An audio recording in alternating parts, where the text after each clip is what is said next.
Ladies and gentlemen, good morning and welcome to INESC Brussels Hub Winter Meeting 2025, held here at the Faculty of Engineering of the University of Porto. This year, as we celebrate the 40th anniversary of INESC Tech, we bring together leading policymakers, research and technology, infrastructure managers and professionals, funding agencies, and other relevant stakeholders to engage in strategic discussions on policy, governance, and funding in research and technology infrastructures. To formally open our meeting, let's welcome to stage the Dean of the Faculty of Engineering of the University of Porto, Professor Rui Calçada.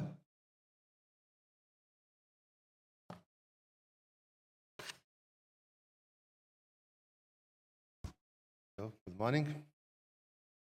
Dear Professor Claro, Chair of INESC Tech, dear Mr. João Aparício, Advisor to the Secretary of State of Science and Innovation, welcome to Europe. Dear Ms. Silva Garcia, Executive Board Members of Portugal National Agency of Innovation, dear Professor Ricardo Simões, Head of Innovation at North Regional Coordination and Development Commission, dear Mr. Dominik Sobczak, Deputy Head of Unit at the European Commission, dear Ms. Elena Hoffert, Vice Chair of the European Strategy Forum on Research Infrastructures, dear Professor Pedro Rodrigues, Vice Rector of the University of Porto, dear Professor Gabriela Fernandes, Pro-Rector of the University of Coimbra, dear Professor Arlindo Oliveira, President of INESC Holding, dear members of the boards of INESC and INESC Institutes, dear invited speakers, distinguished guests and participants.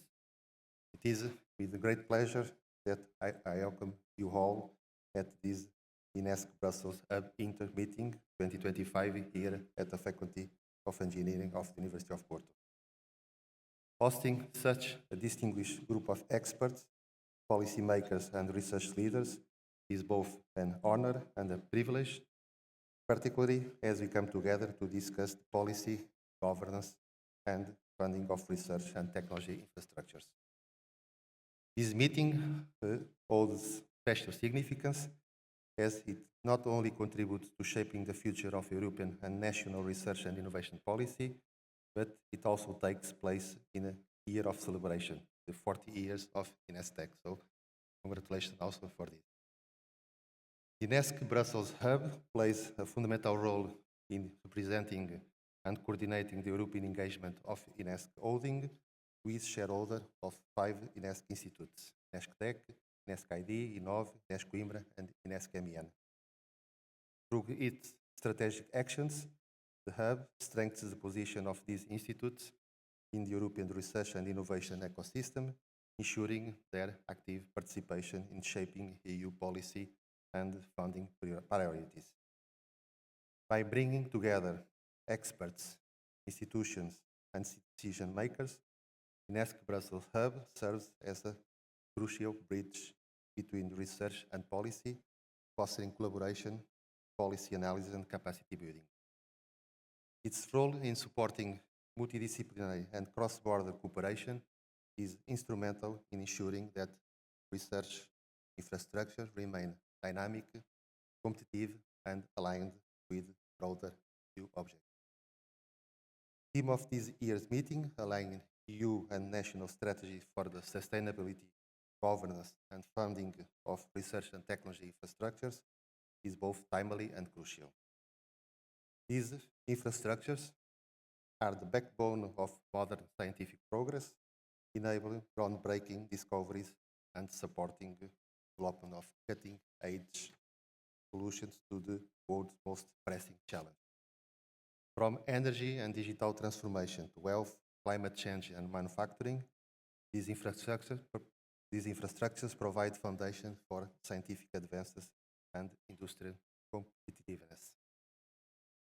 Ensuring their long-term sustainability requires a concerted effort from all stakeholders, effective governance structures, strategic investment models, and well-aligned national and European policies are essential to ensuring that these infrastructures are at the forefront of innovation.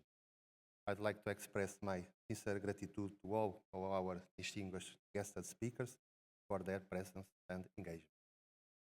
A special thank you to the organizing teams from INESC Brussels Hub, from INESC Tech, also from FIOP, whose dedication and hard work have made this event possible. I encourage all the participants to make full advantage of this meeting, engage in discussions, challenge ideas, and explore new collaborations. The insights generated today will not only shape the trajectory of research and technology infrastructures, but I'm sure you also contribute to the broader mission of strengthening Portugal and Europe's position as a global leader in research and innovation. On behalf of FIOP, I extend my warmest welcome to all of you. I wish you a fruitful and inspiring meeting, and I look forward to seeing the outcomes of today's discussions help shape the future of research and innovation. So, welcome to Porto, welcome to FIOP. Thank you for your attention.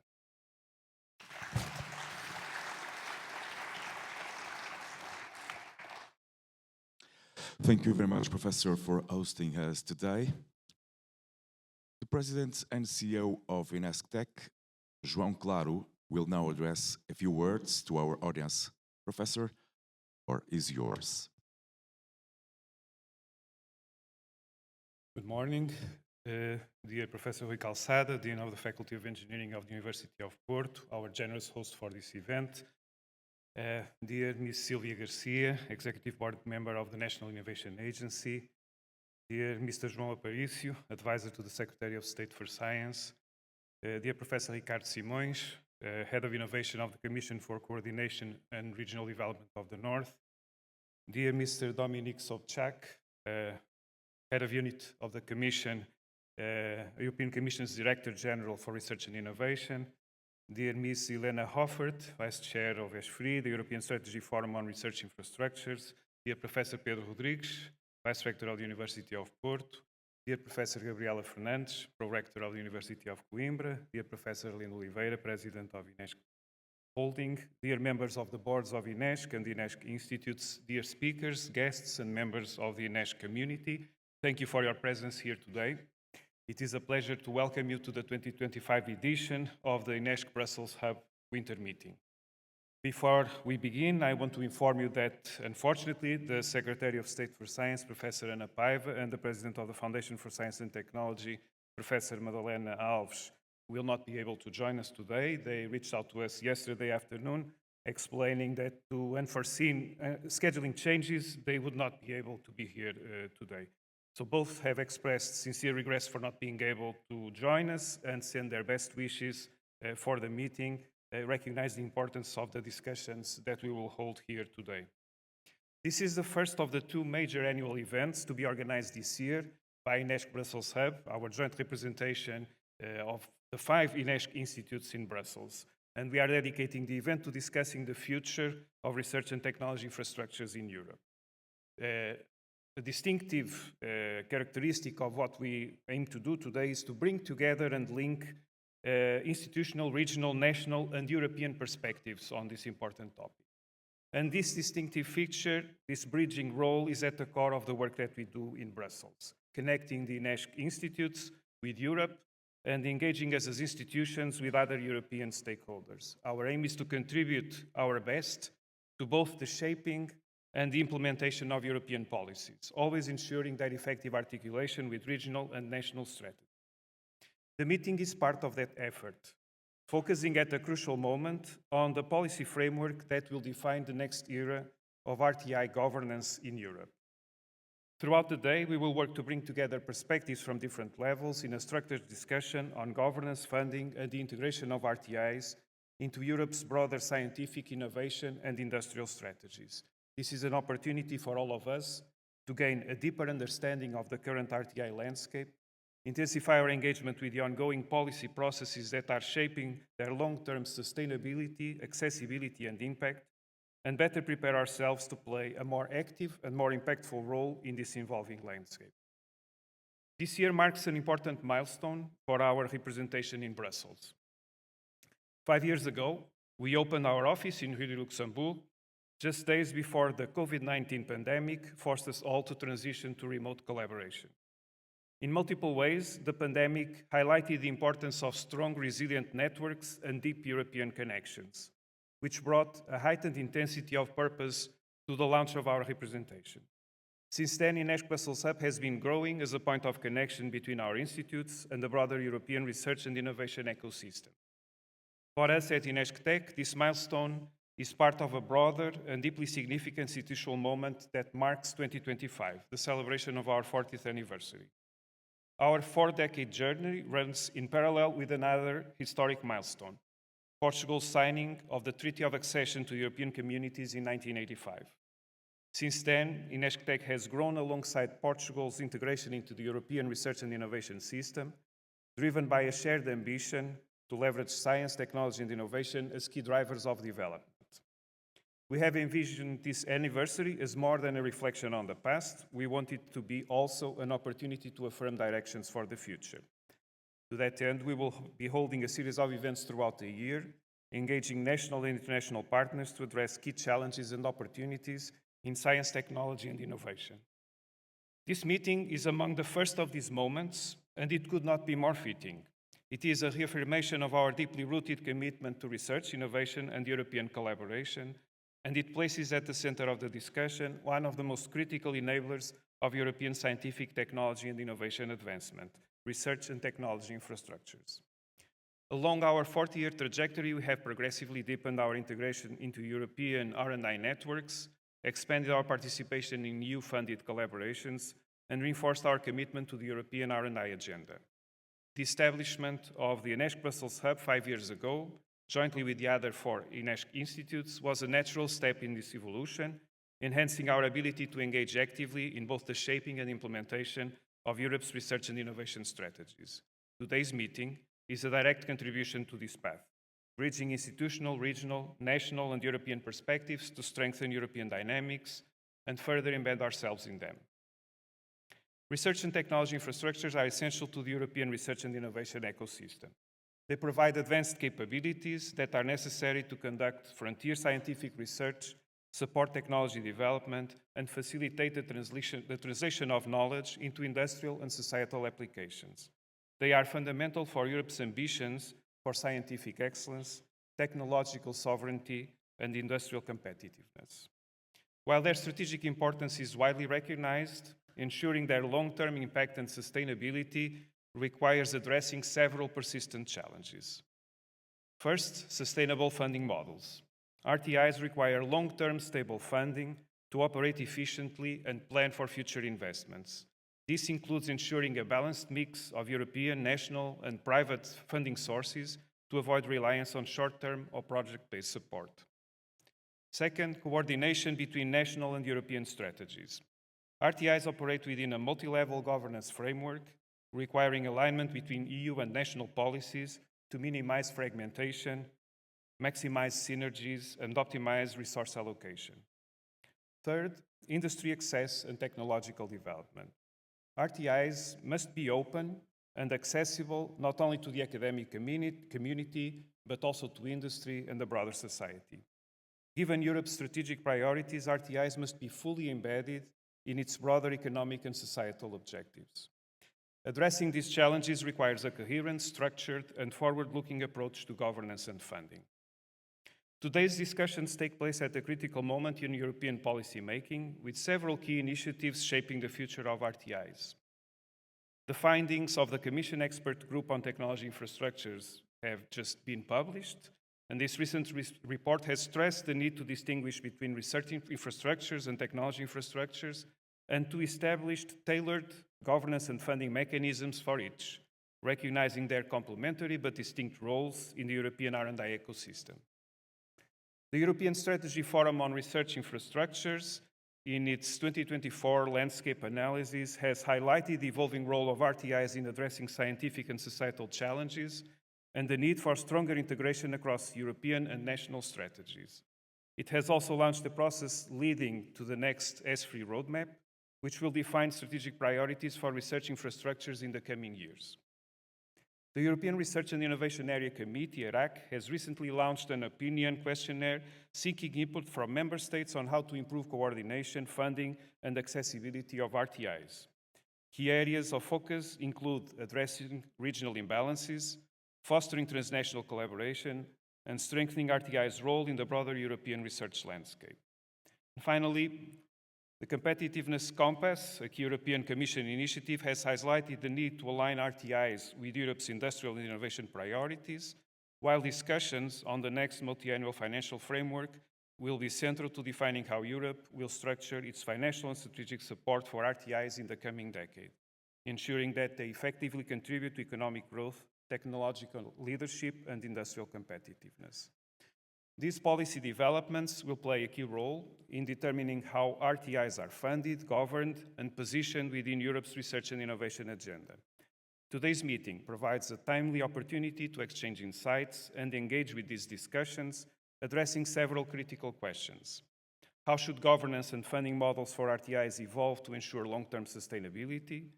How can national, regional, and European strategies be better aligned to maximize impact? What role should RTIs play in supporting European industrial policy and technological advancement? Our morning sessions will focus on the policy and funding landscape for RTIs, examining how they fit within broader EU strategies. The afternoon session, organized in collaboration with the RETIFI project, will take a practical, needs-driven approach to identify key gaps, challenges, and opportunities for RTIs, with a particular focus on governance, funding models, and accessibility for industry. The conclusions from this session will contribute directly to ongoing European-level discussions on how to enhance the effectiveness and sustainability of RTIs. Today's discussions will be an opportunity for all of us to gain a deeper understanding of the current RTI landscape, engage more actively with the policy processes shaping their future, and better equip ourselves to contribute to it in meaningful ways. They also offer a chance to strengthen the alignment between national and European strategies and ensure that RTIs are better positioned to serve researchers, industry, policymakers, and society as a whole. The more effectively we integrate these perspectives, the better we can enhance the accessibility, sustainability, and impact of RTIs across Europe. So let's make the most of this day, sharing insights, deepening perspectives, and carrying these exchanges forward into the policy and strategic decisions that will shape the future of RTIs in Europe. Before closing, I wanted to acknowledge the outstanding work of our organizing team. First of all, Ricardo Miguel, the head of our representation in Brussels, INESC Brussels Hub, whose leadership and dedication have been absolutely instrumental in shaping this event. The teams from INESC Tech's International Relations Service, our executive assistants, communication service, and the technical support services, and also Philip's event support team, whose invaluable efforts have made this meeting possible. Thank you. Thank you all for your presence, and I look forward to our full day of engaging and productive discussions. Thank you very much, Professor, for this moment. Our first roundtable sets the stage for policy alignment, national and regional strategies concerning research and technology infrastructures. RIs and TIs' fundamental role driving innovation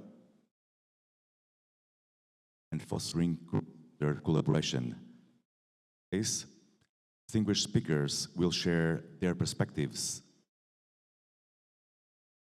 policy developments, strategic investments, and future frameworks for these infrastructures. Moderating this Arlindo Oliveira, President of INESC Holding. Our experts panelists includes Dominik Sobczak, Deputy Head of Units RTD-E1 European Commission, Elena Hoffert, Vice Chair of ESFRI, Ricardo Simões, Head of Innovation at CCDR Norte, Silvia Garcia, Executive Board Member at ANI. I will now give the floor to our moderator.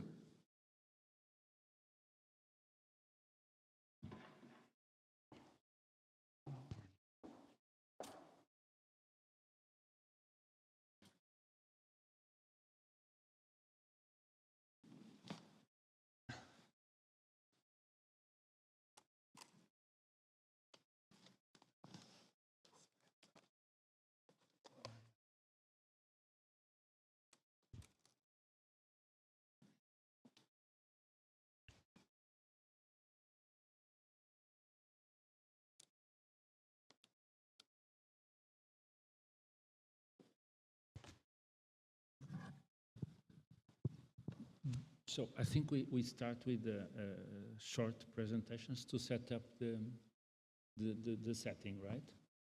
And the first one, Dominik. Okay, please. Should I go over there?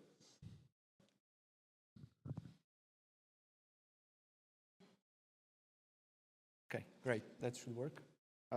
Good morning, ladies and gentlemen. Many thanks for the invitation to this important event and congratulations on the great anniversary to INESC. My job is relatively easy because we had really great scene-setting speeches to start the event by Professor Claro and Professor Calzada, so I can be a little bit shorter. What I would like to share with you today is the context for our work at the European Commission on technology infrastructures themselves. Elena will then speak about research infrastructures. The context, state of play, key recommendations from the expert group that was already mentioned this morning, and a little bit of the preview for the next steps that we see at the level of the Commission on how this discussion on infrastructures will continue in the coming months.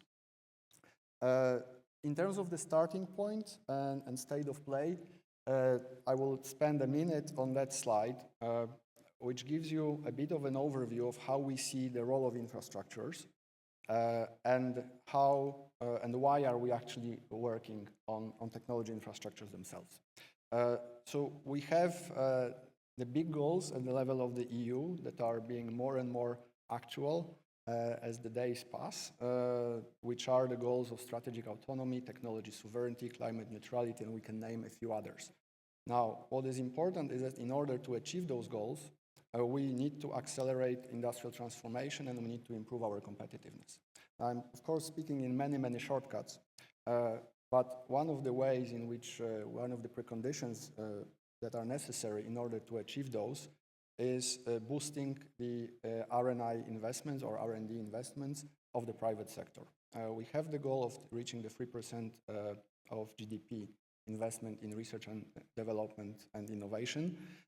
We are quite far from that. We have not achieved much progress over the last 20 years. And the biggest gap that we have is actually the level of the investments in the private sector. So we need to strive in order to mobilize these investments better. This is the area where we are really lagging behind our main competitors, being that US, Japan, Korea, or also increasingly China.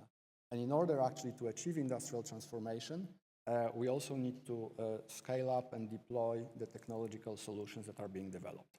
A big and important role in that can be played and should be played by research and technology infrastructures.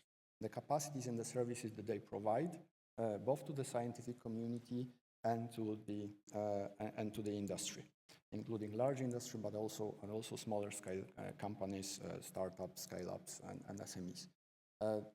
Over the last 20 years, we have had a rich and a very successful policy for research infrastructures, but we haven't really had that for technology infrastructure. And we see that there is an important gap in this particular area where we need to really step up our efforts. So this is why some years ago at the level of the Commission, we have started working on looking into how we can set up actually a policy for technology infrastructures at the EU level. We started back in 2019 with the staff working document of the Commission on technology infrastructures themselves. It was the first document that actually characterized the TI concept in general, and also identified 4 key challenges that are still actually relevant today, which were the visibility of those infrastructures to the users, prioritization at the EU level, but not only at the EU level of investments, accessibility of these infrastructures, and also supporting their collaboration across regions and across countries. Later on, this was recognized also in the Commission communication on the new European research area, where one of the actions, Action 12, you have here the third line, the second line of the activities, which is the creation of the coordination mechanism to provide industry with the technology infrastructures needed to test, validate, and upscale innovations. So this is the framework with which we work. This is the mandate which we got to work at the level of the Commission, but also with member states and stakeholders to develop a European approach to technology infrastructures.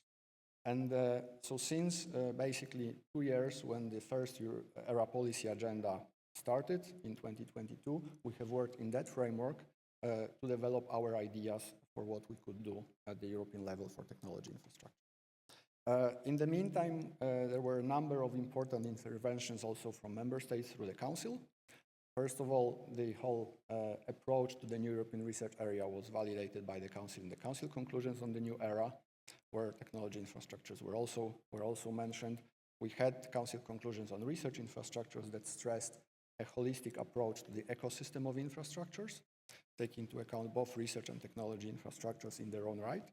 And then last year we had a set of 2 Council conclusions on knowledge valorization and on European industrial policy that also called for developing a European approach to technology infrastructures, defining them, analyzing the needs of users, etc.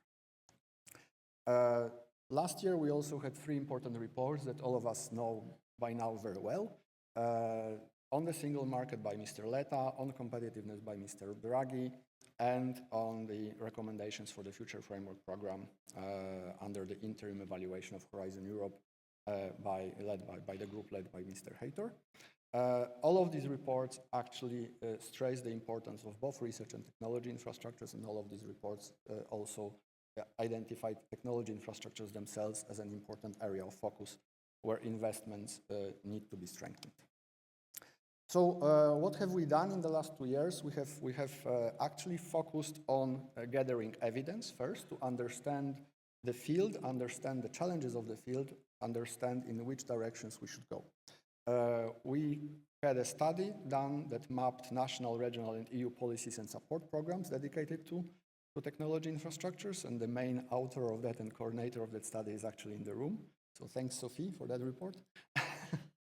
It provided an overview of the situation at the EU level, but also it provided 32 country reports, so every EU member state can actually have a look at how their policies, R&I policies, more broadly support technology infrastructures. In addition to that, we had also 5 country reports from outside of the EU for UK, Switzerland, US, Canada, and Japan to learn about the approaches that are outside of the EU. We also examined the state of play in selected areas in technology infrastructures, in clean and renewable energy technologies, in advanced materials and hydrogen through the initiative of Open Innovation Testbeds at the EU level, the pilot initiative that we have on European aviation, research and technology infrastructures, and also the ongoing RETIFI project, of which also representatives are here in the room, that looks into some specific areas. We analyzed with the expert group of the Commission that we set up. It was the group that was mentioned earlier, where INESC was a member. We're very grateful for that. Analyzed user needs for technology infrastructures, and the group published a separate report on that, and also identifying obstacles for investments. Now, let's focus a little bit on the recommendations. As was mentioned earlier by Professor Claro, the expert group report was actually published, I think, 3 weeks ago, on the 14th of February. And it has 5 kind of key recommendations, higher level recommendations, on which I would like to spend a little bit more time. First of all, as we were asked by the member states, the expert group proposes a definition for technology infrastructures. This is important because as long as the staff working document from 2019 actually defined technology infrastructures, this definition served the purpose of developing activities in the meantime, but it has not been really picked up. There were a number of deficiencies of that definition that were also recognized by the expert group, and that definition was not really picked up in national policies.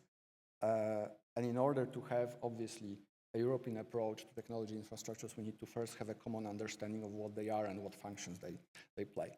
So the expert group provides a proposal for such an updated definition, and also considers it important that such a definition is included in major strategic and policy documents at the EU level. I will not read out the definition here, but decomposing it a little bit, it deals with substance. So these are facilities, equipment, and capabilities and resources required to develop, test, upscale, and validate technology. The purpose of these infrastructures: to enable and accelerate technological innovations towards societal market adoption and fostering industrial competitiveness. The scope of services that they provide, a wide range of capacities and services from pre-competitive applied research through demonstration, validation of technology, up to small-scale production. Identify some specific types of TIs as examples: test beds, demonstration and testing facilities, pilot lines, living labs, or clean rooms. It speaks about the hosts and owners. They are usually embedded in non-profit research and technology organizations, technical universities, or technology centers. Can be public, semi-public, and also they can be place-based or digital. In terms of, so the first recommendation is basically to take a definition, agree on a definition with the member states, and it was also the request of the member states to propose such a definition by the European Commission, and then use it consistently both in European and in national policies. Second recommendation is linked to access. The group identified a number of important challenges with accessibility to these infrastructures. These challenges largely confirm also the challenges that we've seen from the staff working document of 2019, but we went much more into the details and much more in depth in the analysis of specific challenges. So first of all, what we see is that there are limited financial and human resources in companies themselves to engage with technology infrastructures. We see that there is a lack of visibility and information about available infrastructures, that access conditions can be quite discouraging, quite complex. There are certain legal, financial, and administrative frameworks that make accessing infrastructures problematic and challenging. And especially these barriers are much stronger when we speak about accessing infrastructures across regions or across countries. And that actually there is a certain reluctance in the beginning to engage with infrastructures to dedicate resources, which is often broken down when the first experience is positive, which is often the case. So the expert group recommends to develop a charter for access to technology infrastructures at European level, to develop support measures to improve visibility of these infrastructures and their services across the EU, and also to increase the opportunities and support for companies to access these infrastructures, and especially those located in other regions or countries. And the report, I'm not going to go to the details here, but the report includes several very specific ideas for measures and actions both at EU, national, and also the level of infrastructures. The third recommendation is about developing an effective investment prioritization mechanism for European technology infrastructures. As mentioned earlier, such a mechanism doesn't actually exist. We have some individual initiatives driven by specific policy needs. We have the open innovation test beds that we set up through Horizon 2020 and Horizon Europe. We have the CHIPS pilot lines that were established through the CHIPS Act and the joint undertaking. We have some other investments in high-performance computers, for example. We have testing and experimentation facilities for AI, and now the AI factories and gigafactories initiatives. But these are fragmented, and we have no space in the EU to actually look bottom-up and more comprehensively at the landscape to identify that kind of needs for investments.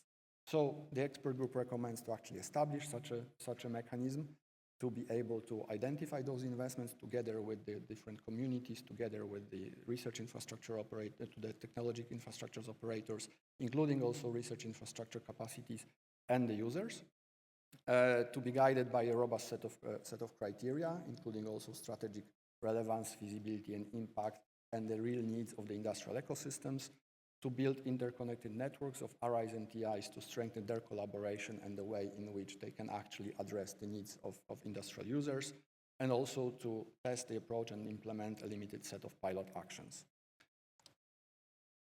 In terms of mobilizing funding for investments, this is also a very important component. Now, of course, when we develop priorities, when we identify priorities, it is important to actually be able to then fund the investments that would be needed.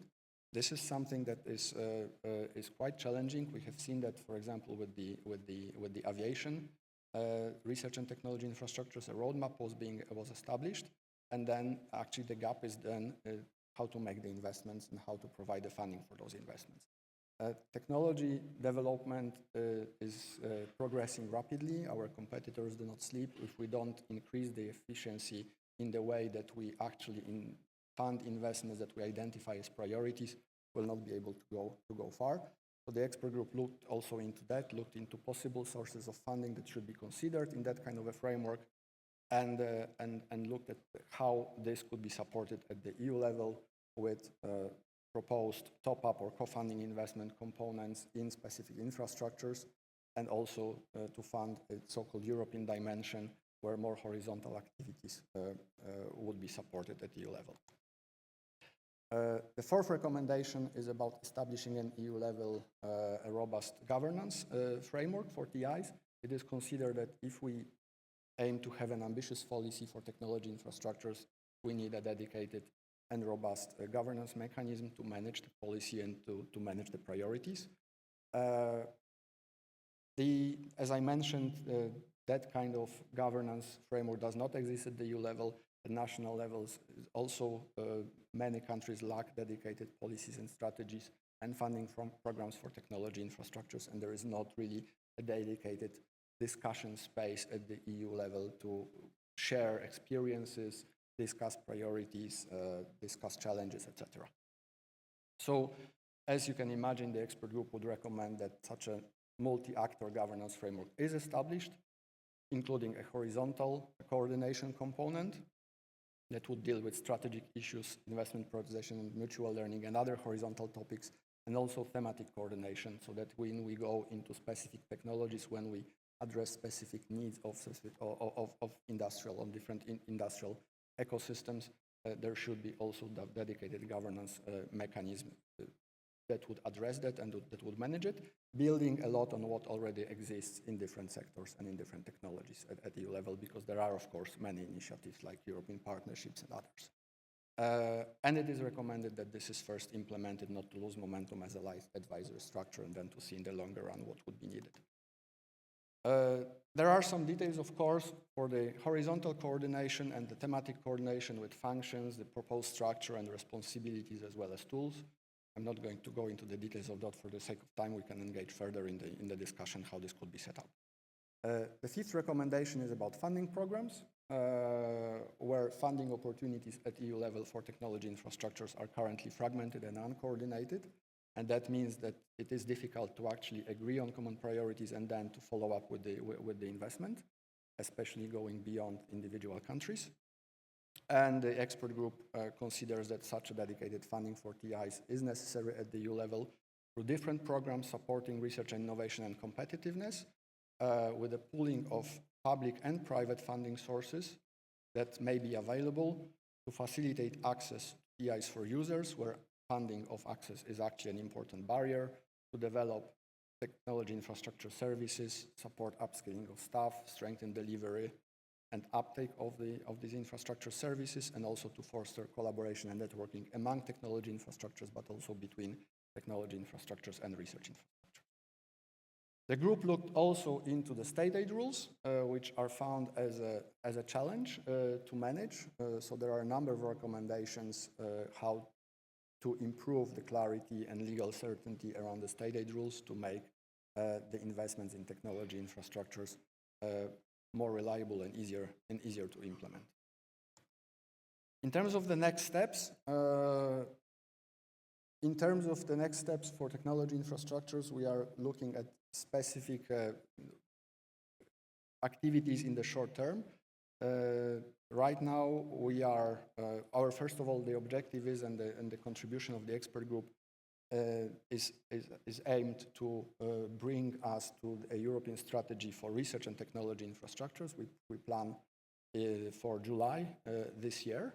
That would include, first of all, a holistic approach to the ecosystems, or to the ecosystem of research and infrastructures and technology infrastructures, but also really develop a concept for an EU-level policy dedicated to technology infrastructures. In the meantime, we will have, and we are having, different stakeholder consultations through events, but we'll also have a formal call for evidence that will be published openly to gather insights from the broader community. There are also discussions on other and building links with other EU policy initiatives that are relevant for infrastructure, such as startups and scale-up strategy, which is aimed for June this year. Life sciences strategy, which is also planned for the first half of this year. There will also be a bioeconomy strategy, the ERA Act, which is planned for next year, Innovation Act, which is planned for the end of this year, beginning of next year, and also Biotechnology Act. So there is actually a package of quite a comprehensive and big package of activities and of initiatives at EU level, including both strategies and legislative acts. There is also an Advanced Materials Act, which is in the making, that are of relevance to research and technology infrastructure. And we'll have, of course, the proposals for the next MFF and the proposals for the next funding program for research and innovation.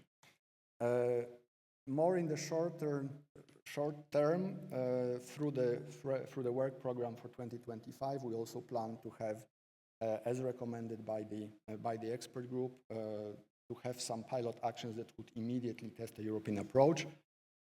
So the expert group developed a number of ideas of what could be the components of that kind of pilots, and we do envisage some budget still subject to be for formal adoption of the work program 2025, through which we would be able to fund 5 or 6 of such pilots to test the European approach and to move ahead in certain specific areas that are of particular priority and also that are ready to move ahead. Many thanks, and I look forward to the conversation.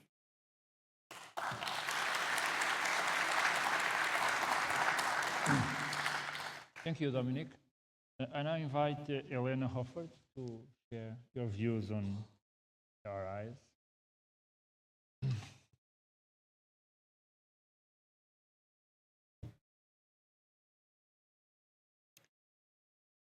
Yes, thank you very much for this invitation. And good morning, everybody. I will present some ideas from European Strategy Forum on Research Infrastructures. We don't use yet the notion of RTIs. We just use the term of research infrastructures. And we speak about the complementarities with technology infrastructures. But first, I would like to start with the definition, what we are speaking about in the ESFRI.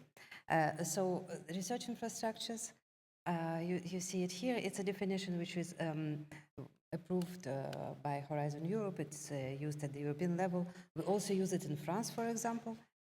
So these are facilities that provide resources and services for research communities to construct research and foster innovation in their fields, including the human resources, equipment, or sets of instruments. And these facilities can be found in all research fields, also in human sciences, in sciences and humanities, and they are essential to achieve excellence in research and innovation. The main users are mainly researchers for fundamental research, but they also provide access to industrial users, and they can be used for education, for public services. So the main idea of research infrastructures, and actually their objective, is to be open to the users from all horizons in order to upscale the fundamental research and to go to the limits of fundamental research. The European Strategy Forum on Research Infrastructures was established in 2002 because actually at that moment, already more than 20 years ago, we understood that we need the common European effort in order to achieve the necessary level of excellence for research infrastructures, because no single state can afford such kind of unique research facilities. So the forum, or Strategy Forum on Research Infrastructures, was founded in 2002 with ideas, with the main mandate to support coherent and strategy-led approach to policymaking on research infrastructures in Europe, to facilitate multilateral initiatives leading to a better use and development of research infrastructures. This forum is also acting like an incubator for research infrastructures in Europe, because we have a mandate to establish a European strategy forum roadmap. And when we accept research infrastructures on this roadmap, from the very beginning we follow up this research infrastructure up to the establishment.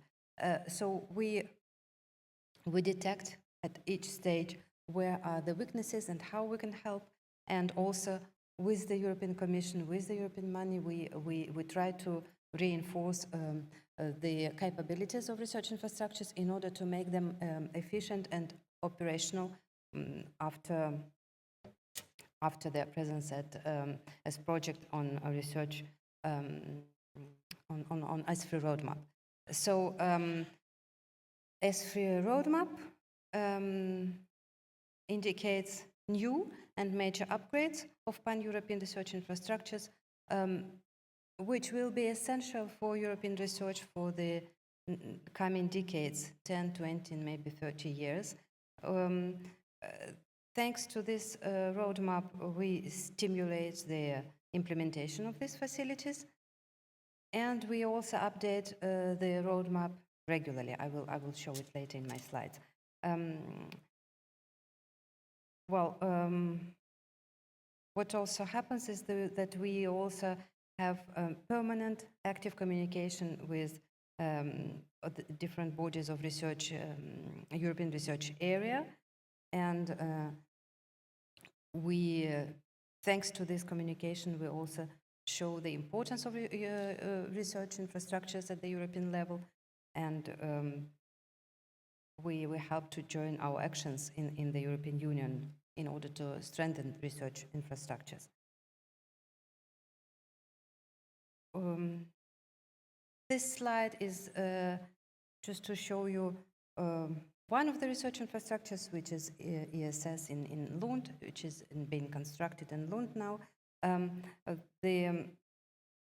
On this slide, we speak about the vision of ESFRI, which is actually, as I mentioned, to equip Europe with the best research infrastructures of state-of-the-art level in order to equip Europe with the facilities for groundbreaking research.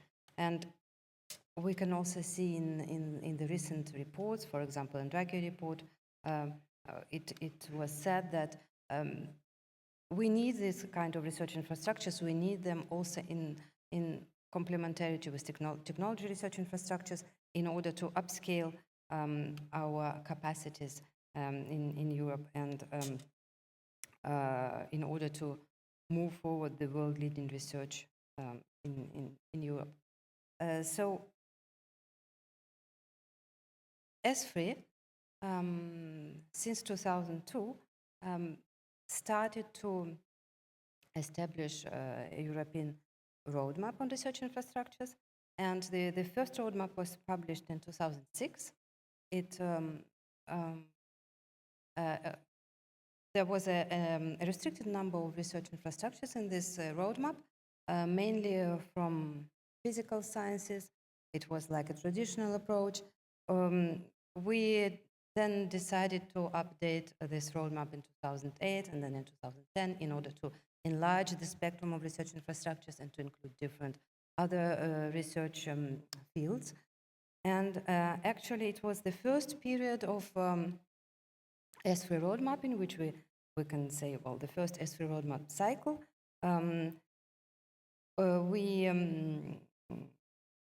We arrived at the total number of financial investment of something like 20 billion euros and a long-term commitment to these research infrastructures for operation at about 2 billion euros per year. And at that moment, it was in 2016, ESFRI decided to open a next roadmap cycle in its approach towards research infrastructures in Europe, because we decided that it was not possible to add any new update, some new research infrastructures, and we need to follow them up. So starting with 2016, ESFRI invented a concept of life cycle, which is actually a very interesting concept where you think about from the whole life cycle of research infrastructure from design up to the end. And we said that at a certain moment we have to make some checks and to see where the infrastructure finds itself on this life cycle curve. So we decided to speak about the 10 years term for ESFRI projects. So as soon as a project is accepted to European strategy roadmap. It has 10 years in order to become mature and to become operational. And after 10 years, we make an evaluation and we see if this project becomes a landmark. It means it becomes one of the essential research infrastructures in Europe, or it cannot become a landmark because it hasn't fulfilled all the necessary criteria, and then this project has to go out from the roadmap. That was invented 10 years ago, and actually what is happening now, we are planning to establish a new roadmap in 2026, and we will see how our projects develop since 2016. It will be a very interesting, actually, experience. So, as I said, this next cycle of ESFRI roadmap started in 2016. We updated the roadmap in 2018 and 2021, and now we are in 2025, and we are approaching we are actually already in the new third ESFRI roadmap cycle, where we decided to decouple landscape analysis, which we always publish together with the ESFRI roadmap, and the roadmap itself. It means that landscape analysis of research infrastructures in Europe shows the general situation, what is happening in Europe, where we need new research infrastructures, and where we have some gaps. And then, based on this analysis, we will start updating the ESFRI roadmap. The ESFRI landscape analysis was published in 2024 in summer. You can find actually this analysis on the website, which is indicated here. In order to publish this landscape analysis, we contacted many stakeholders. It was for the first time when we had really direct inputs from all key stakeholders, users of research infrastructures, also governments, also funders, and all the actors which are actually concerned by this topic. And we are very happy about this book. It contains two sections. First one is the analysis of each domain of research infrastructures, and the second section is like intersectorial analysis. It shows the interconnections between different research fields. It shows the missions and the key role of research infrastructure in all these different intersections. What is happening now is that we are planning to update this ESFRI roadmap, which we published in 2021. The idea is to publish the next roadmap in 2026. What is new is our approach is that, first of all, the landscape analysis, which was published in 2024, should be taken into account.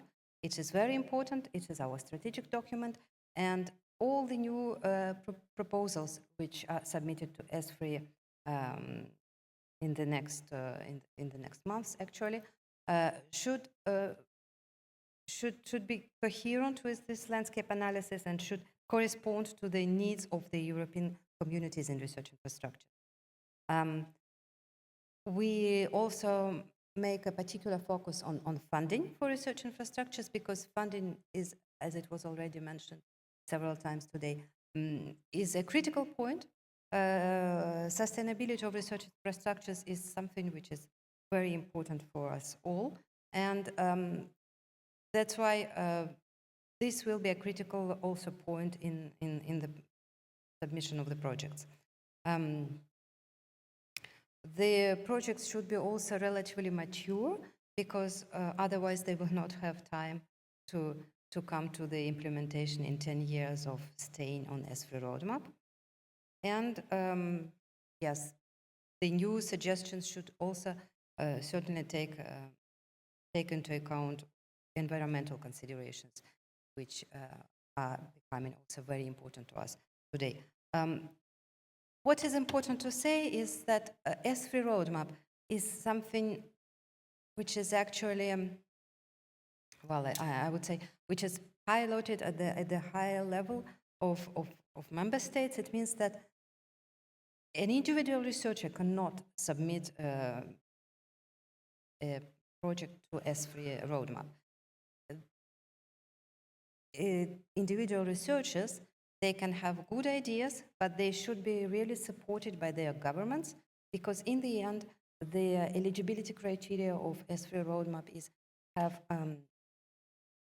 to have a statement of support from the ministries which are responsible for research, but also statement of financial engagement, which also should be signed by the ministries.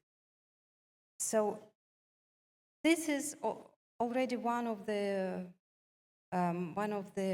points which show to which extent the projects should be mature, because as you understand, research ministries will never sign letters of support if the projects are not yet mature, if the projects haven't proved their importance for research communities, and if the ministry, for example, doesn't understand how it will be financed in future. So all these things should be carefully thought about, and they are taken into consideration when we look at the research infrastructure projects which arrive as candidates for ESFRI roadmap. And then as soon as it arrives as candidate, then we have a particular procedure which you can find in public guide on ESFRI roadmap, because the projects are evaluated by two different groups, or sometimes three groups. They are evaluated from the scientific point of view, and they are also evaluated from the implementation point of view. And in the end, both evaluations should be high or very high, otherwise the project will not be accepted, the ESFRI roadmap. So that's all, just to explain to you to which extent it's a big effort for us all, the construction of this ESFRI roadmap. But it's very important to take into consideration all these points, because we are constructing together the European research infrastructures, which will be very important for us all for the next 20, 30 years. So we need to be engaged from the very beginning till the end, because the life doesn't end with the ESFRI roadmap. It starts only. Afterwards, we have to construct it. We have to think about the operational costs. We have to think about the investments. All these things should be taken into account actually from the very beginning. This is the signal from ESFRI. I can also say a couple of words about some other activities which are also doing at ESFRI, like ESFRI EOSC task force. We also published ESFRI position paper on the next framework program. We published recently also ESFRI report on funding of research infrastructures, and two events are upcoming, the next stakeholder forum and internal workshop on ESFRI future.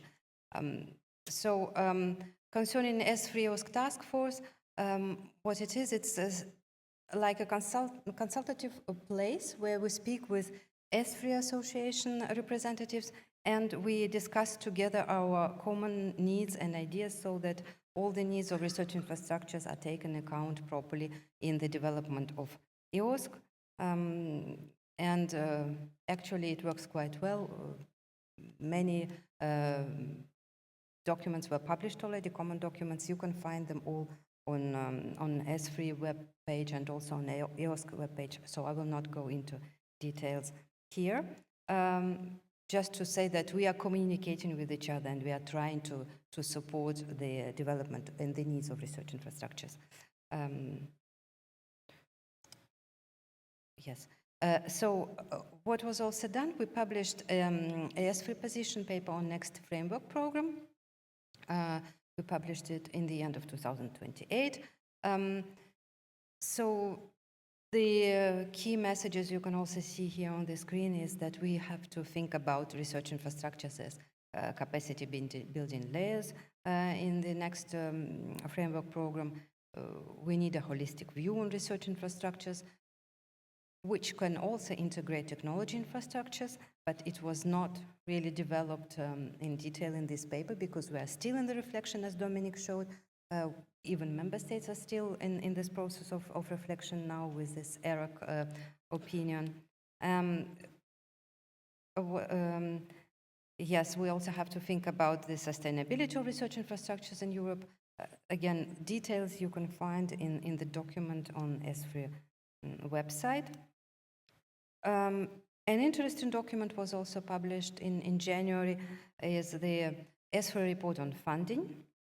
The objective of this report was to find, identify funding practices of member states and to see how the research infrastructures are funded, different cases, different approaches, and maybe based on these inputs to produce some recommendations and to give some ideas about the best practices. We analyzed the inputs and we saw that the ways of funding research infrastructures are so diverse that it's difficult even at the moment to try to converge into some more or less, I wouldn't even say common approaches, but to converge somewhere. And sometimes it's even difficult to member states themselves to understand all the financial channels. So the recommendations which were published in the report are quite general, but I think it's already a good step for future because we are speaking about the transparency of funding sources for research infrastructures. We are speaking about the transparency of funding sources, in particular for distributed research infrastructures. This is very important because we need to know how different national nodes are also financed in respect to big single-site research infrastructures, for example. For the moment, this is something which is quite complex and not so straightforward, and the recommendation was to continue to work on this and to make these procedures more transparent, maybe. And we also identified some fields which can be better supported at national but also at European levels. And in particular, we spoke about the access to research infrastructures, which is the main mission actually of research infrastructures. So this access should continue to be supported at the European level. Also, public missions of research infrastructures, which go beyond services to researchers, can be also taken over by European funds. We also think about synergies of different funds, of combinations of different funds from European levels. This is a complex question. We suggest some ideas, but then we will see how it will work. And we also recommend strongly to all the member states to have some strategic documents. If it's not a national roadmap, then maybe it can be something else, which can be like an orientation paper for the governments in order to see where are the priorities and how these priorities can be funded then at national levels. And it would be very, very good when these priorities are also articulated with the European priorities so that we can combine our efforts and we can make kind of synergies of efforts and commit together to these wonderful European endeavors. I don't know if I... It doesn't, yes. Among some other activities of ESFRI, we also have stakeholder forum discussions regularly, once per year, more or less, and the next stakeholder forum will be organized in June. The topic of this stakeholder forum will be the sustainability of research infrastructures, and as we say, funding is not the only point of sustainability. We have also other questions like access to research infrastructures, contribution to innovation, international cooperation. All these points can contribute to sustainability, so all these points will be discussed in stakeholder forum in June. And we are also thinking about the changes inside of ESFRI itself. So with the approaching end of this framework program and the next framework program, we started thinking also about ESFRI procedures, ESFRI role, ESFRI approaches. And that's why we are organizing an internal workshop in the end of March, actually. It will be like an internal discussion about how we should continue to support research infrastructures at the European level, how we should maybe reorganize our missions, maybe not, maybe everything is fine and we should go on like we are, or maybe we need something else, maybe we need to make our role stronger also at the European level. So all these points will be discussed in this internal workshop. Well, and just a couple of words to show how we in France are organizing also our research infrastructures communities in order to show that we are trying actually to articulate our national strategy with the European orientations. As you know, France is actually supporting research infrastructures since more than 20 years already. We are a funder state of different research, international scientific research organizations like CERN, EMBL, or ESO, and we are actually also very active supporters of ESFRI developments.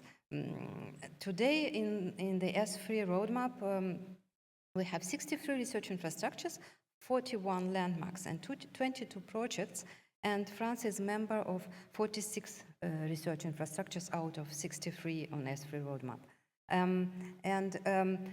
All these research infrastructures are identified on our national roadmap for research infrastructures, and this is actually one of the links between these two strategic documents. And France is member of 37 landmarks out of 41 on ESFRI roadmap, and we also host 10 headquarters of these landmarks. So this is to say that for us, the European roadmap for research infrastructures is a very important strategic document. We are articulating the update of national roadmap calendar with the calendar of European roadmap on research infrastructures on purpose, because we want to create this pavement of research infrastructures of the highest international level standards, which can meet the needs of scientific communities, our also national scientific communities, and we also want to think our national research infrastructures in the context of the European research infrastructures and in the context of this international landscape in order to better position our scientific communities. We have the national roadmap, which is published in 2021, and we're starting now to think about the next roadmap in 2026. We have 108 research infrastructures on this roadmap, and actually it is broader than the European roadmap, but as I said, all the infrastructures which are on the European roadmap are in our national roadmap as well. Well, here are just a couple of slides to show how important for us are all these European trends, because in 2022 we were at the presidency of the European Council, and we organized several events dedicated to research infrastructures. One of them was the launch of the stakeholder forum, which will continue actually since that time at Paris-Saclay University, and the other one was a wonderful conference which celebrated 20 years of ESFRI, and it was called Research Infrastructures at the Heart of Scientific Discoveries. We invited Nobel Prize winner, and we invited a lot of researchers, senior researchers, but also young researchers who showed how they made their scientific discoveries thanks to European research infrastructures. And I finish here. Thank you.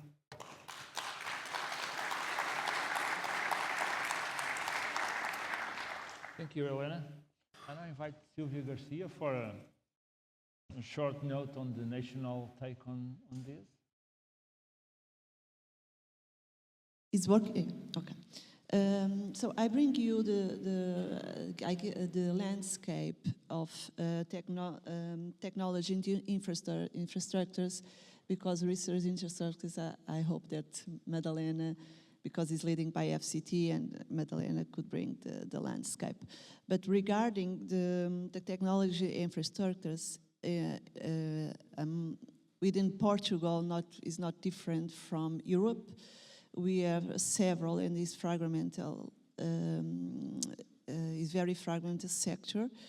We have concerning infrastructure in technology infrastructures, we have co-labs, laboratory collaboratives, laboratories collaboratives, and also innovation technology innovation centers. All these is around 60 infrastructures, and they have different maturities. If you are talking about co-labs, they are much younger than CTIs, and they work on, they have all the same purpose, which is transfer technology, but they work, one of them, they work for using an agenda, innovation agenda, which is co-labs, and the other is among more related to industrial sectors. These infrastructures, they are related together, and they put in place, arrange together and put in place some nets, which are text beds and digital innovation apps. These nets is national, they work together, they are consortiums, they work together in Portugal, in national nets, but some of them are working together with European nets. Digital Innovation One, apps, 3 of them work together with European. And these nets, these digital innovation hubs, and also one of the test beds, they are funding both by national and European funds. Other important things to the future that we need to think is how can we, is also one of the points that was pointing out, how are we going to manage and organize all these infrastructures that exist in Portugal and also in Europe. And this is a very important issue because we need to define which is the aim of technology infrastructures, but it's a large aim, or is a large scope, I would say. Some of them are more related with research into infrastructures. Some of them are more close to the market. But is a possible rule for both. But we also need that the whole of them need to be higher in RTOs, which means to knowledge transfer. And for that, within Portugal, most of them need to be more enforced to get to be more close to the scale-up, and also to improve deployment, to help deployment. Otherwise, this is also I understand that in Europe is some of them is also the bottleneck, because otherwise we can't close the gap of innovation cycle in Portugal. And I do believe that some of the CTIs and some of the collabs are on that place, but most of them are not. Most of them are more related with research infrastructure, more close to the scientific. And the other ones are more close to the industrial testing. So this is one of the for the future, one of the aims that we want to forward and to continue in our policy. Thank you, Sylvia. And now for final initial intervention, Ricardo Simões with the more local view and how you coordinate with the national and the European dimension. Good morning, everyone. I'm thrilled to be here, thrilled to be discussing these very interesting and important topics. Let me just greet my colleagues and thank INESC for the invitation. It's always a pleasure to be here in one of our infrastructure, one of our centers that is of worldwide recognition, and so always a pleasure to come to INESC. On a regional scale, let me mention that, first of all, we are just going through currently a process of what we call entrepreneurial discovery process for financing research infrastructures and technology infrastructures. So we started with the technology infrastructures process first. This has been going on for the last 8 months or 9 months, and currently we have the calls open to fund at the regional level a set of technology infrastructures which are aligned with the smart specialization strategy, obviously, which are aligned with European current challenges, and which were within the different domains that we created. We know, that within the smart specialization strategy, we have 8 priority domains, but we did a mapping of across between priority domains and technology areas and the territories. And so we created these what we call binomials of priority that are territories within the NUTS2 North region that are propitious for installing technology infrastructures within specific domains. So we are doing that, and we are obviously articulating that with complementary sources of funding. For example, very important initiatives that were mentioned by Dominik within the European Union in the last few years. The only one there that wasn't mentioned was the Ships Act, I think, which is very important also for us. For example, within the scope of the Ships Act, one of our technological infrastructures, INL, is going to receive a pilot line, an ASI pilot line of the JU initiative. And so that is going to allow us to reinforce significantly the technological capability of that infrastructure. And that is complementary, meaning that because that is being funded by JU with a also national fund that is actually coming through ANI, we can divert the fund for complementing that, and so make sure that we are strengthening some specific areas of intervention. So I think that this complementary between regional, national, and European funds is very virtuous. It is also very important because it gives us some comfort that we are co-funding for example, technology infrastructures, which are also receiving European funds. So there is multiple validation levels. It means that by nature there will be articulation, there will be co-work with other regions, and so that is something that helps a lot, these aspects that were mentioned of sustainability, of long-term investment. Because if we are funding an infrastructure that we think currently might be interesting, but there is no long-term plan, it has no sustainability because it's not fully articulated with European policy, then within 3-4 years we have the infrastructure built, but then we have a problem because it's going to be asking for funds. And I think that tackles one of the issues that that we need to work on, which is fragmentation.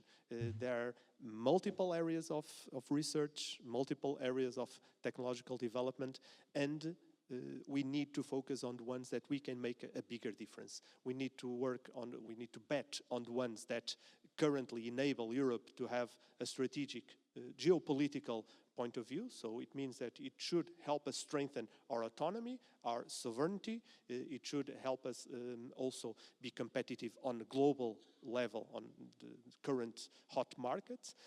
But we cannot forget this issue of long-term. Stability is critical for industry. It is one of the major things that companies tell me when I try to bring some foreign investment, for example, to North, is always, okay, they look at how stable the region is. Are we very dependent on the political landscape, which is changing daily? in Portugal yesterday, even on a European scale. 2 days ago, it was not completely sure how we're going to fund the Defense Act. Yesterday, suddenly there is probably an option to use PRR funds for that. So the landscape is changing quickly. We need to adapt to that, but we cannot forego the long-term plan. We need to only bet on things that we are certain that will have stability on long term, and we need the mechanisms that will allow them also to be comfortable that there is indeed a long-term agenda for them. Thank you very much, and make a very good point on the stability, and we'll come back to that, definitely. I think it's probably one of the most critical issues. But we have here the European dimension and the national dimension. I'd like to start with a question, or maybe a provocative question, that's not the idea, about the European dimension. So we have a well-established research infrastructure network and system that has been around for 2 decades or so, and now we are discussing this new approach to technology infrastructures. But in my view, they are sort of on a continuous spectrum, right? In the sense there are many RIs that could also be TIs, and there'll be maybe some TIs that also support research and so on.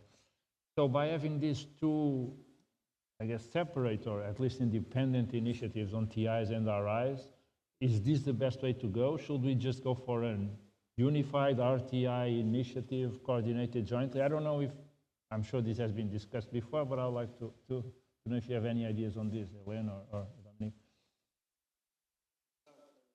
Does this work? Yeah. Okay, thanks. So I can start very briefly.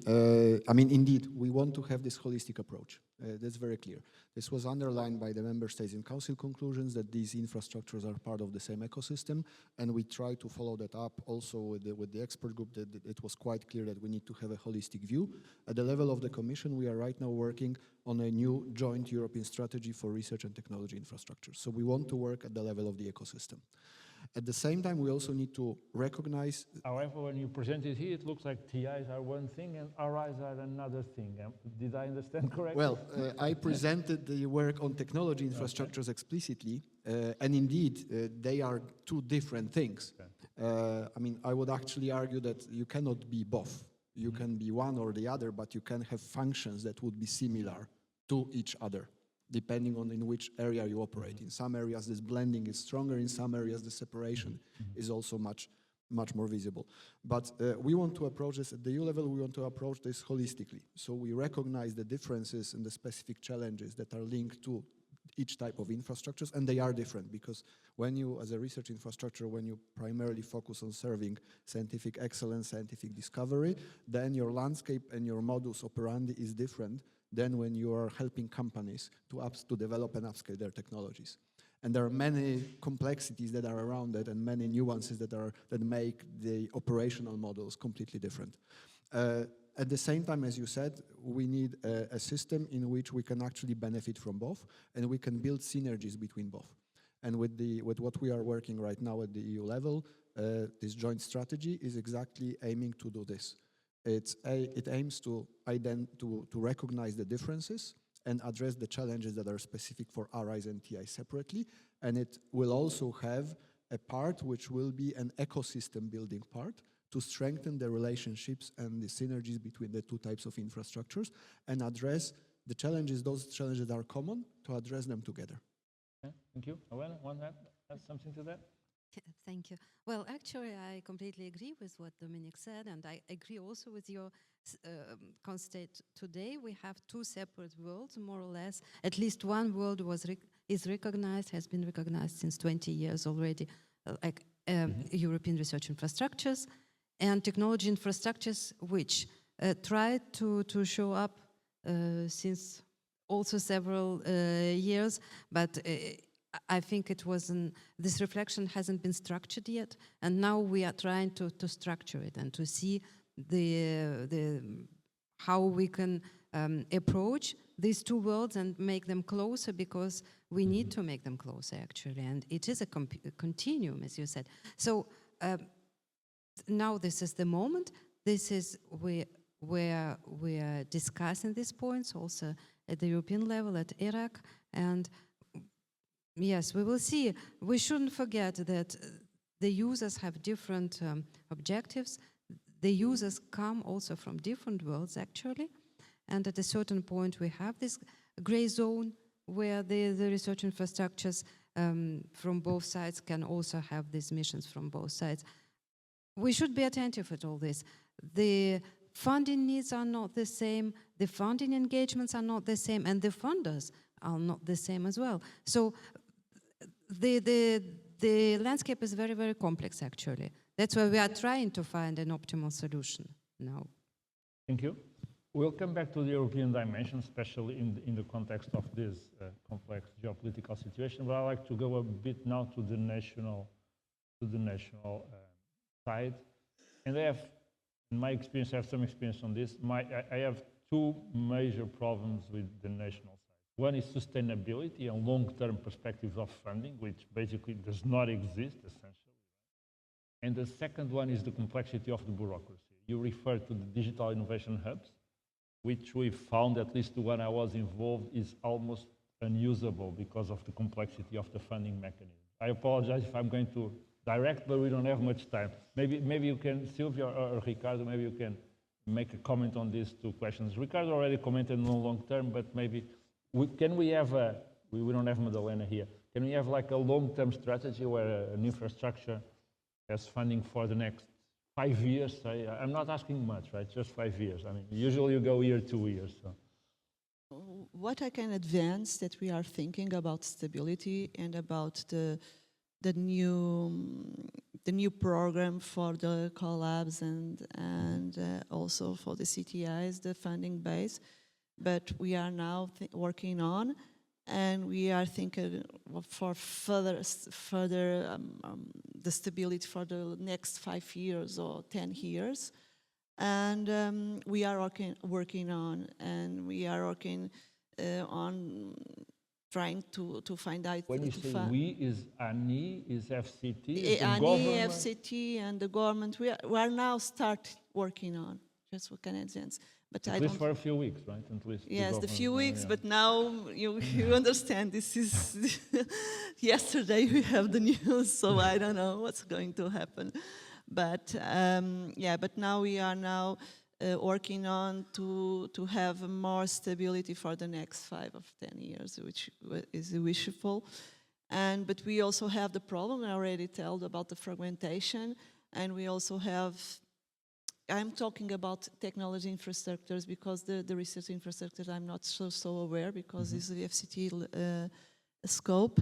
But we really need to create more stronger infrastructures that can be aligned with the national and European politics, and also now it's changing so fast. Now.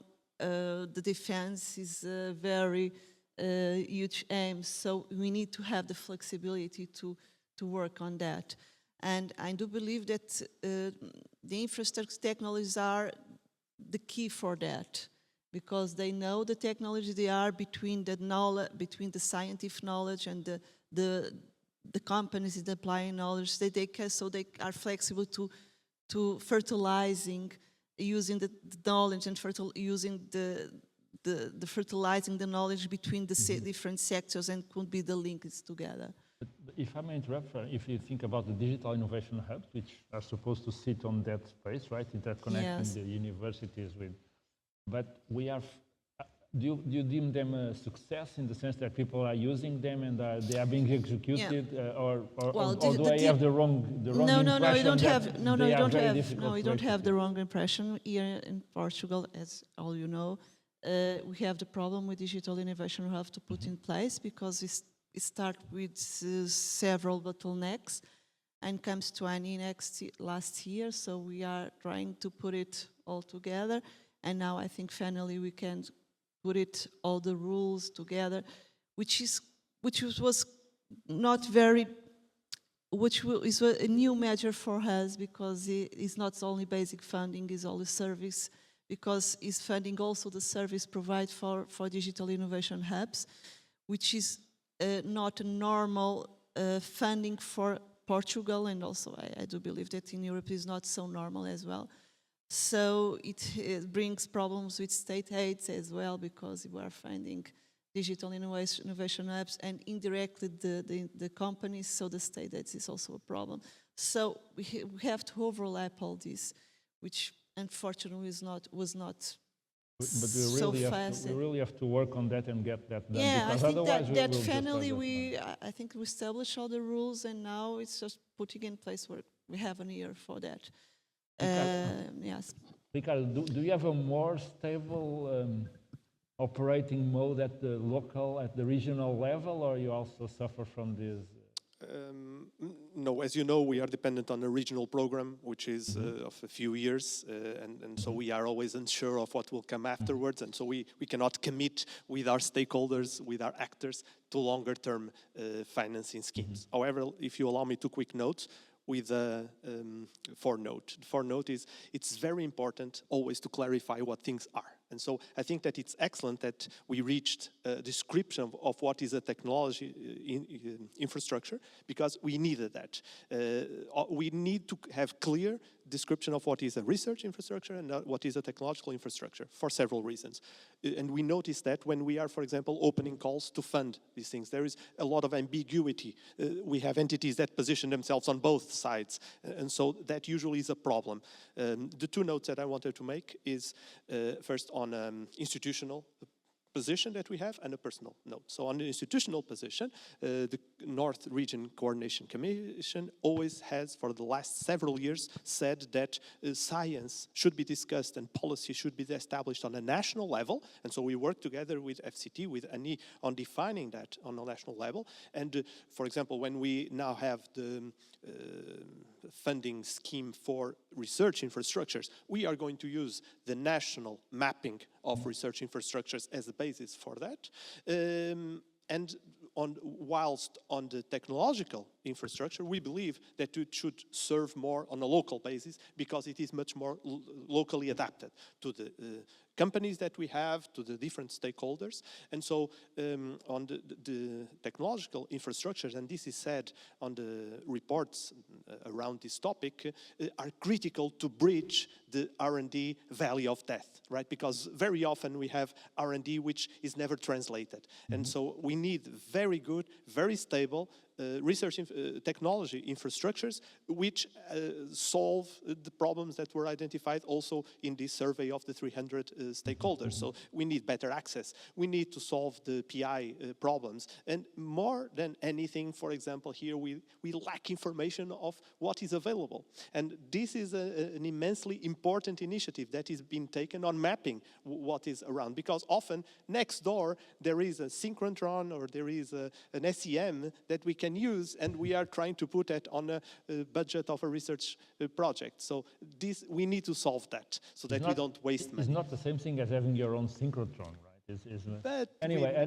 we need to learn to share like small kids. Yes, if you allow me just 10 seconds for the quick personal note. I think that on the technological infrastructures, the issues of PI will be always very critical, and the infrastructures need to be very careful on how they handle that. We have great examples here in the north of infrastructures that gained the confidence of companies because of how they manage that, but it's not clear-cut. But on the research infrastructures, I think that as much as possible, information should be shared. That should be a basilar principle. Even yesterday, I was hearing about the AlphaFold initiative and how that allowed us to now reach a database of 200 million protein structures that was only possible with AI, but it was only possible because information, the background information that was on the basis of that was open. So that is something that also helps differentiating better these 2 infrastructures. I think the people that run the RIs are pretty much open in their approach. Sometimes there are difficulties with data privacy and other stuff. I just want to stress a little thing I think is very important, because is the service, the visibility is a problem here in Portugal and also in Europe. Because what happens very much in digital innovation hubs and test beds, it's now the second phase, after all the rules are established, is how we can make visible for the companies to provide, the companies know what they are doing, the services. This is a very important thing, because at the end, the companies don't care receive the research in sort of infrastructures or technology infrastructures. They only want their problem solved. This is the problem. The problem. Thank you. So we are running out of time. I will just finish with a final question for which I ask a complex one. But I mean, Europe has at least the fame of moving slowly, right? I mean, we take like 5 or 10 years to decide anything, and now the world is changing every day, and now we have defense, and tomorrow I don't know what we'll have. Do you think we'll be able to adapt in this area to the need for the new needs? I mean, the new priorities of Europe? Will we have a couple of TIs or RIs that are related with defense and whatever comes about? Do we have the ability to do that in the short term, or we're not very optimistic?